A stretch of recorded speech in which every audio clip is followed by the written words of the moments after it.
All right, welcome back. We're here for another episode of Two Plane Sports. Today, we're going to be talking about upcoming visitors for the March 5th weekend. This weekend, it's going to be a huge recruiting weekend, something that I think this will be the biggest recruiting weekend that Venables has had. Not to say that the end of January wasn't huge, but this month is going to be giant. But to start it off, March 5th, we're going to go over five guys that will be visiting. There's going to be a lot more. We're going to have more videos covering the more, everyone else that's coming that we can figure out before even who shows up on campus, who's announced on Twitter and various other things. But before we get into it, just hit that like button, subscribe, turn on the notification bell, follow us on Twitter, Instagram, Apple Podcasts, Spotify, and Facebook. Everything's all at Two Plane Sports. It's linked below. We really appreciate it. We're growing.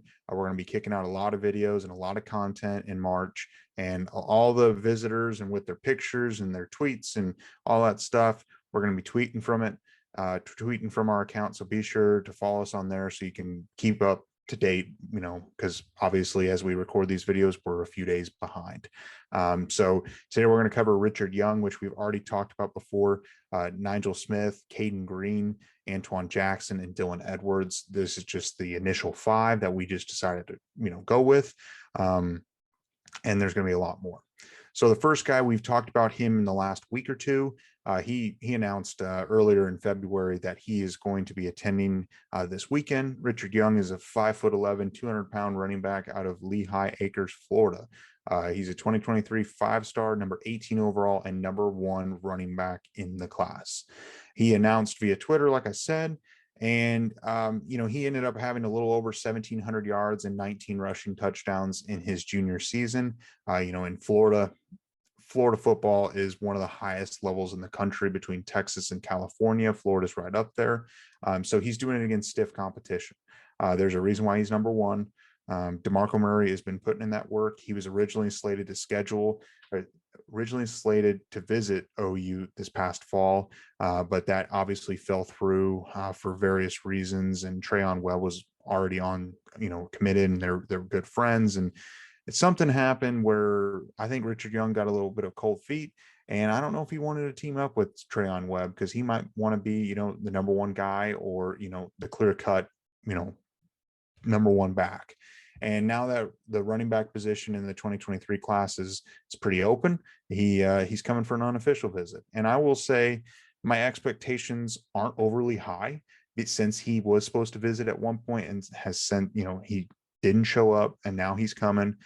I don't know where OU's really at in his recruitment. I mean, he is the number 1 kid, and everyone wants him. All the Power 5 schools want him. I mean, if he knocked on Ohio State's door and says, I want to go be a Buckeye, they would take him. That's about every school in the country.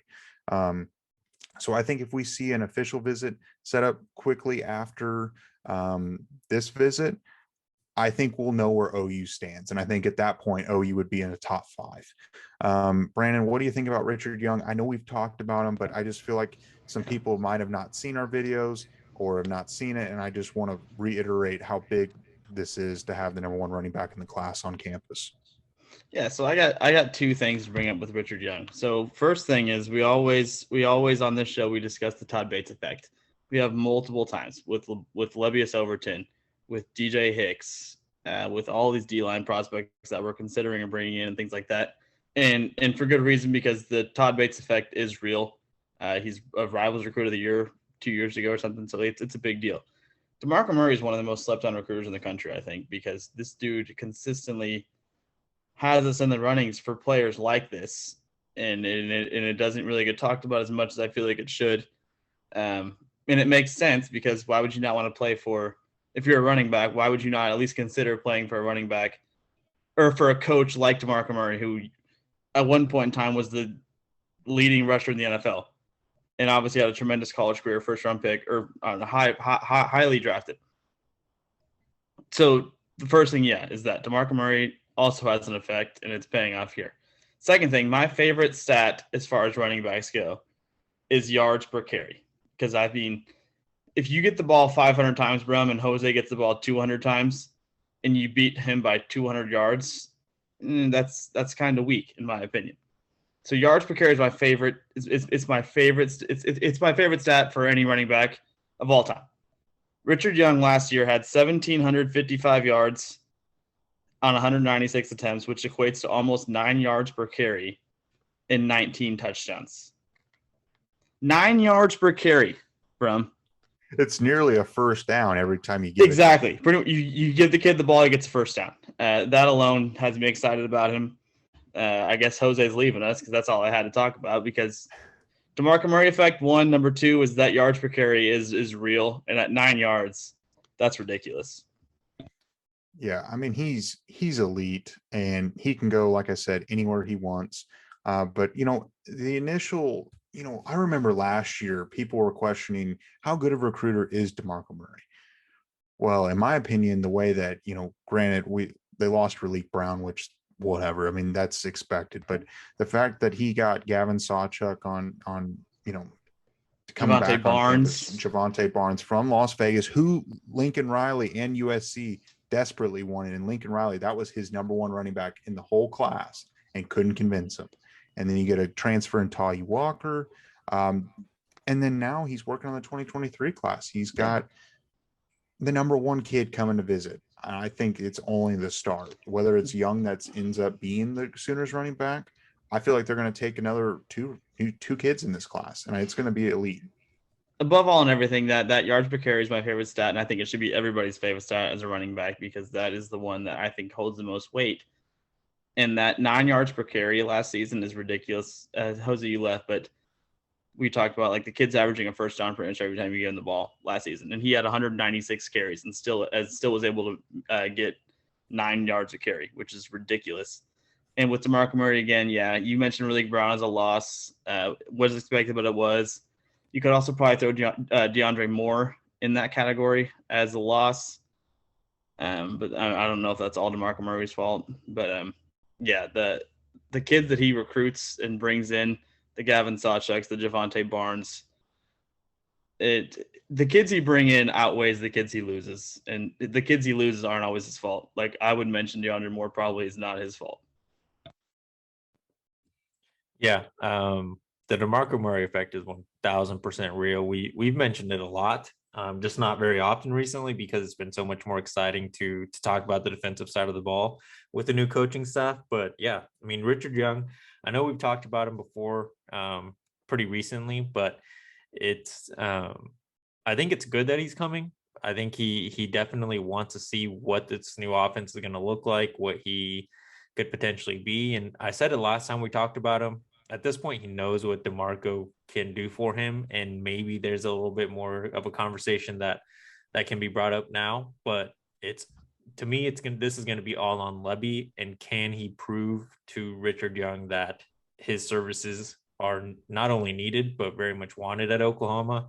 I think that with this running back class, it was a good start, but we're gonna be depleted again after this year. It'll only be Sawchuk and Javonte Barnes, if I remember correctly, maybe a couple other guys, but really the people that would be expected to play would really just be Javonte and Sawchuk after this year.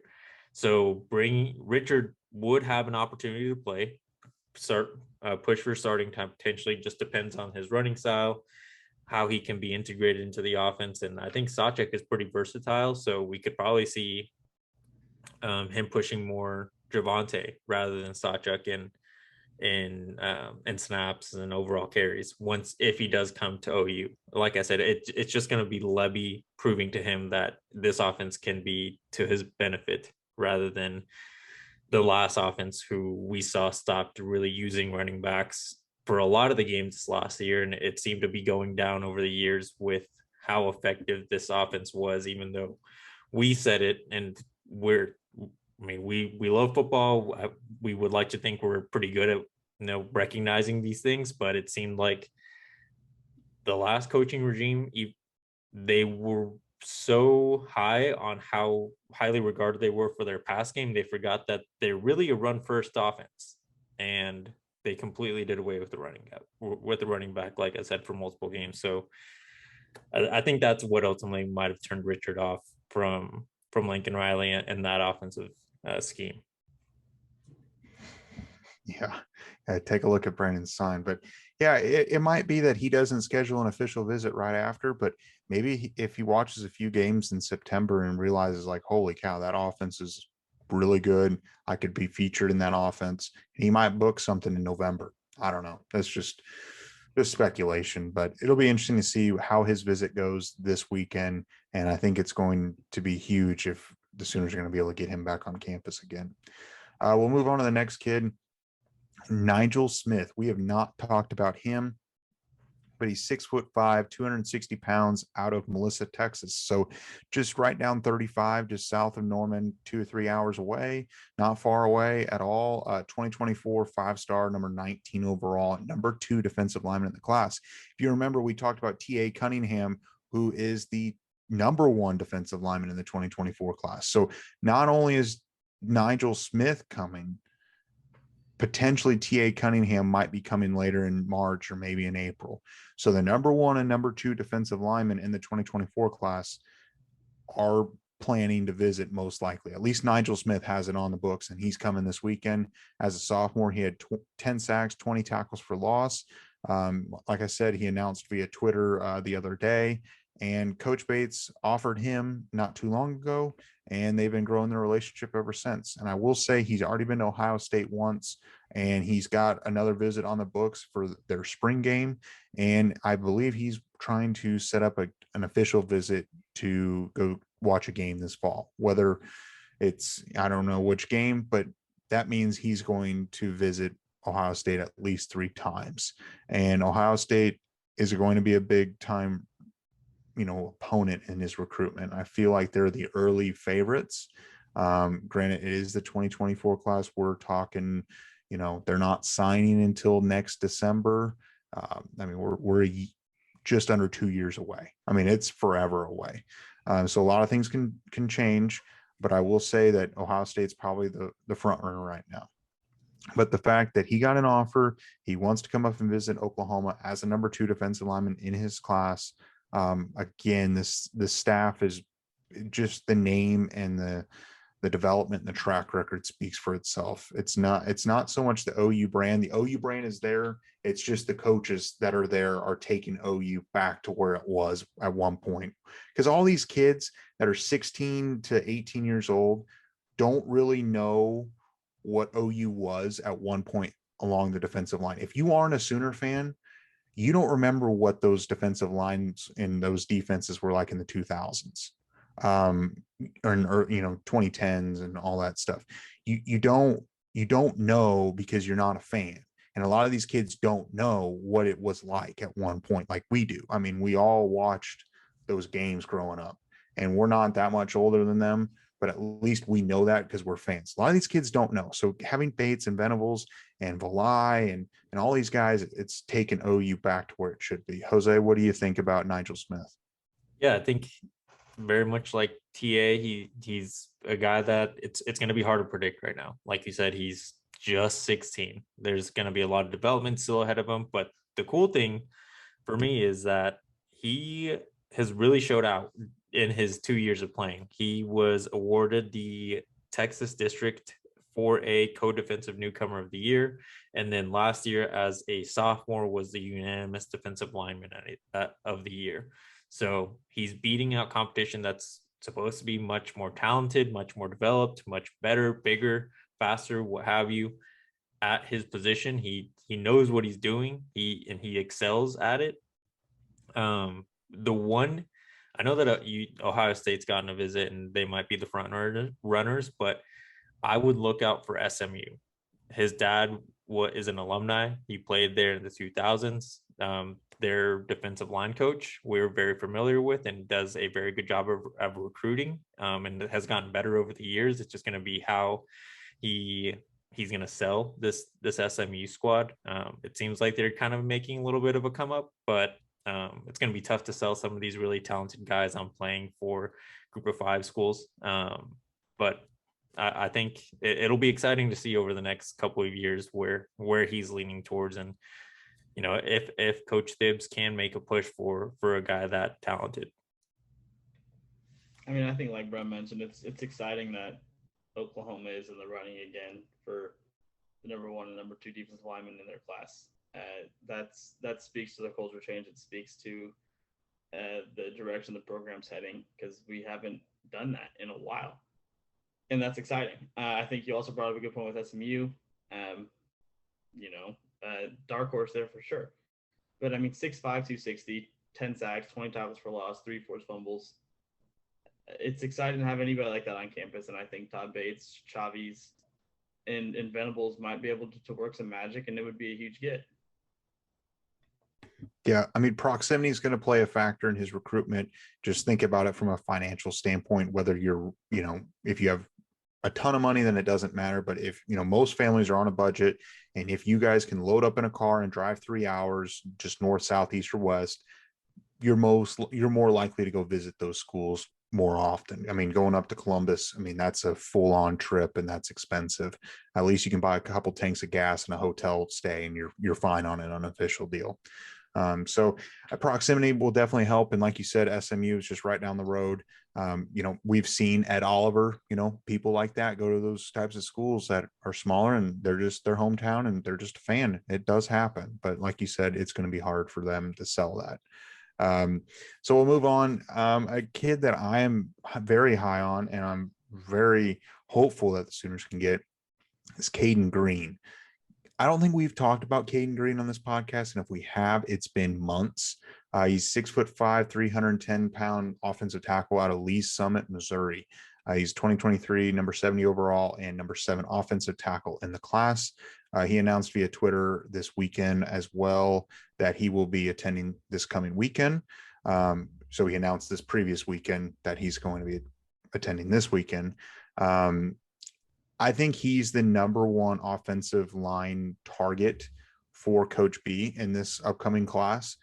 They've been recruiting him even whenever Lincoln Riley and his staff was on board. They were going after him. There's a top 3 of OU, Michigan, and Baylor. I feel like OU and Michigan are the clear-cut favorites. I think Baylor is gaining ground, but I still think OU and Michigan are clear step above. He most likely will be announcing his commitment around, November. His birthday, I believe, is on the 15th of November, and then sign early, on the early signing day. But I wouldn't be surprised that he might be a silent commit at some point. I don't know when that will happen. But, I think with Green, he's extremely athletic. I mean, 6'5", 310. I think not only would he be huge to get, I think his commitment opens up the Kansas City metro area and the wealth of talent in that neck of the woods. OU hasn't pulled a lot of Kansas City kids in recent memory, and getting him to be like a de facto recruiter on the local kids, I think could pay some dividends, because the Big Ten schools feast on the Kansas City metro of the Iowas, the Michigans, Ohio State. They all go to that area, and if OU can start branching out and going that way, I think will be huge. With kids like Edric Hill, Jadavion Bradley, Edric Hill, I said that twice, Edric Hill, and then PJ Adewore, I think that's how you say it. These kids are all 3, 4, and 5 stars. They're highly recruited, tons of Power 5 offers. Bradley's might be a 5-star before we know it. He's another defensive lineman. But Green, he's huge, and I really have high hopes for him and on his visit. And he might be one of those kids that hops on early as a silent commit. I don't know when, but I feel like that could be coming sometime soon. Brandon, do you want to say anything about Cayden Green? One of my favorite things to talk about in the show is, like, we talked with Miami multiple times. I do think Michigan is higher up than Miami because they have their own stadium and things like that on campus. But if it comes down to Michigan versus Miami or Michigan versus Oklahoma, what has Michigan done? What has Michigan produced? What have they done? If you're a college recruit, and I could be totally wrong here, but I can't think of, on the offensive line alone in recent memory for Oklahoma, you got Creed Humphrey, you got Orlando Brown, Bobby Evans, Cody Ford. I'm blanking on some because I've had probably one or two many Miller Lights tonight, but there's evidence there to what Oklahoma can produce on the offensive line. We won the Joe Moore Award, in recent memory while we were all in college, for best offensive line in the country. Like there are things that we can do. We win Big 12 titles, and we're still going to be in the Big 12. Maybe by the time it gets here, it doesn't matter. We've had success on the field. We've had success putting offensive linemen in the NFL.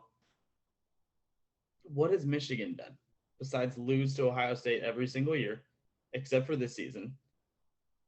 Besides never make it to a playoff, except for this season, which we have done 3 times. Why would you pick Michigan over Oklahoma? I don't know what their offense is going to look like in the future because their offensive coordinator just left for Miami. And I think that's why Miami could be a big contender for him. But I think it's we're fans and I understand where you're coming from, but Michigan, if they continue to have a similar offense, do have a run heavy scheme. So having a big body like that could be good for them and could sell them more on. I will be utilized a lot more. I'll be able to excel and potentially move up to the next level. I don't know what their offensive line looks like if they're sending anyone to the draft this year. I'm assuming they will here in the coming years if it's not this year. I don't know what their offensive line looks like and their age, but you're right in the fact that Coach B has a very proven track record recently. But I think what's going to really benefit us is how much Josh Bates is recruiting all the offensive linemen for the 2023 class. I'm pretty sure I was looking down because I was going through Bates' tweets. I'm pretty sure that at one point he compared Cayden to a Sooner legend, probably one of the best left tackles of all time, Trent Williams. Yeah. So I'm not gonna go out and say that because again, Trent Williams is a legend. Him on a previous episode, I know, Jason Taylor. So this could be your moment. No, I'm not gonna do that because it's Trent Williams is one of the best of all time at left tackle, not just in college. So it's gonna be hard to compare to that. But if this kid is even half as talented, if this kid is half as talented as Trent Williams, he's gonna be really good.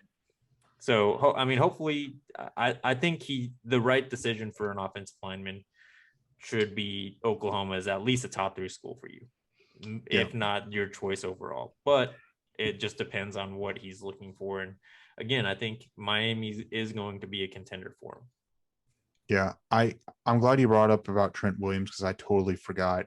But he is a huge Trent Williams fan. If you go on to his Twitter, his header is a picture of Trent Williams.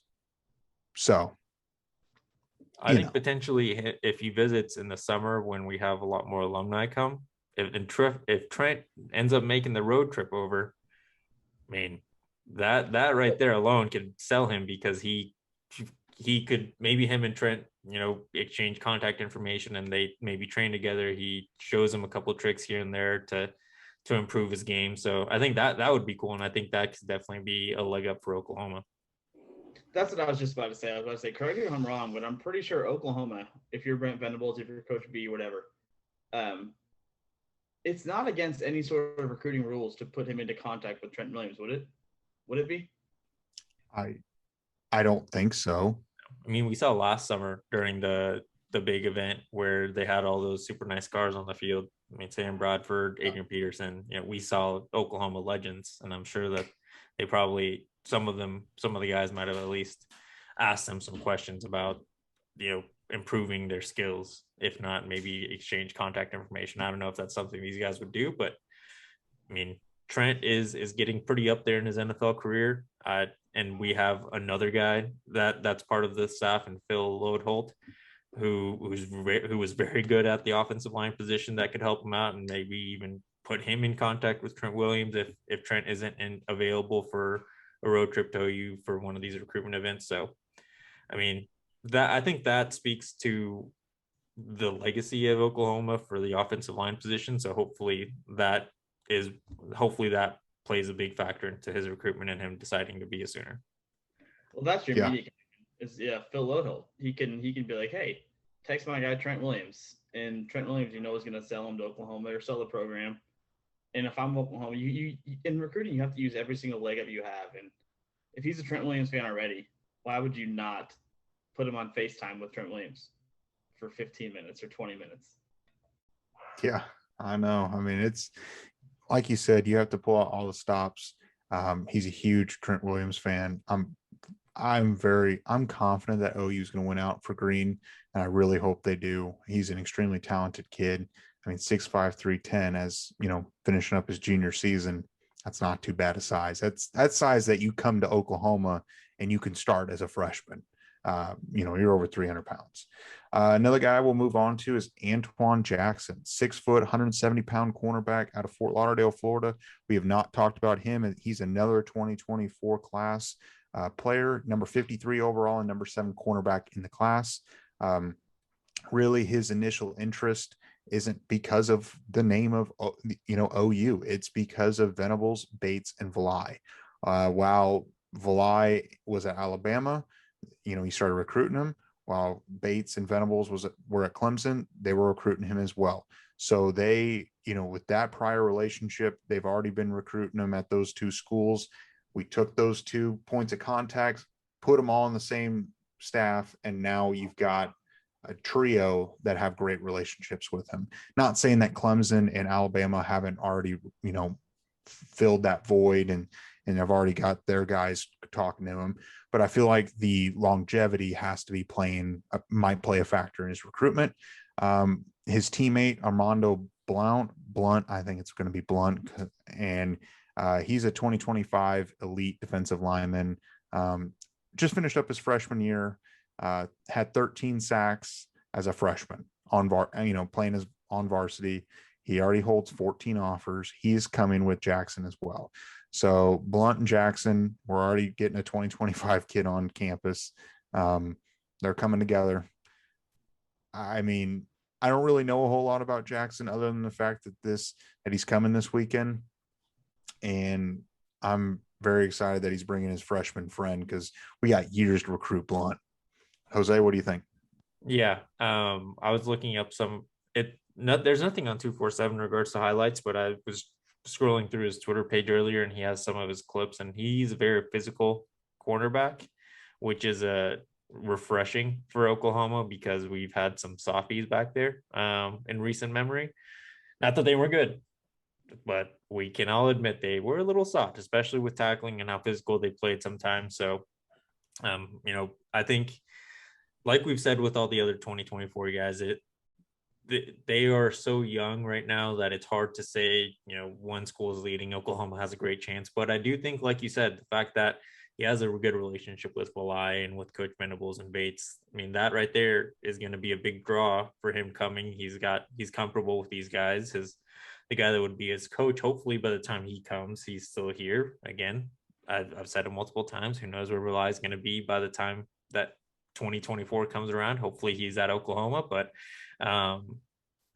by the time if he does come to OU, right, the cornerback position will be pretty open. I mean, we have a few really good recruits from this class, and hopefully we'll get a couple more in the next class, but the starters that are projected for this coming season, or the returning guys, will be gone at that position. So there will be opportunity to Oklahoma to start for him with how the roster looks now. And, we don't know how transfers is going to look and all that stuff, but 2024 rolls around, and if he comes to OU, he will have a shot to play pretty soon. Yeah, I'd agree. He's a guy that size-wise, very, very similar to Gentry Williams, about that 6 foot, 6'1", 170 size. And he's obviously 2 years younger than Gentry, so he can grow into something more. I don't know, at 16, are you done growing height-wise? Probably, right? No? So you can get a little bigger than 6'2"-ish, 6'1", whatever. Yeah, so that's exciting. The weight is good, the speed is good, and the familiarity that he has with the current guys on staff is good too, or the comfortability that he has with them, I guess I should say. Exciting prospect, but I think the most exciting. I mean, can you imagine being his freshman friend and being recruited like to a place like this? It goes under the radar because the kid's a freshman who's going to be coming on a visit and be like, man, like, I'm 4 years away from this, but I'm at OU right now. I think that in itself is going under the radar because you might be able to land both because you're this freshman kid's Darby's first visit unofficially. Yeah, unofficially. So it is huge. And another thing, just on all these 2024 kids, which we're going to be talking about a lot, you can sell them on the fact that, hey, we're going to be in the SEC, whether it's after the 2023 season or, January or June 1st, 2025. Because if he comes here, he's the class of 2024, he might redshirt, and the first year he might play would be in the SEC. So all these kids now that OU is going to start recruiting in SEC country in the 2024 class and beyond, you can be like, listen, we're going to be in the SEC, whether you play, whether it's your freshman year or your, redshirt freshman year, we're going to be in the SEC. So that's something that now we don't have to kind of, it's not the question mark anymore. It's going to happen, whether it's after this season or, 2 years from now. It just depends. So the final guy we'll talk about, and someone I'm excited about, someone we didn't really know about before January's visit, is Dylan Edwards. He's a 5'9", 165-pound running back out of Derby, Kansas.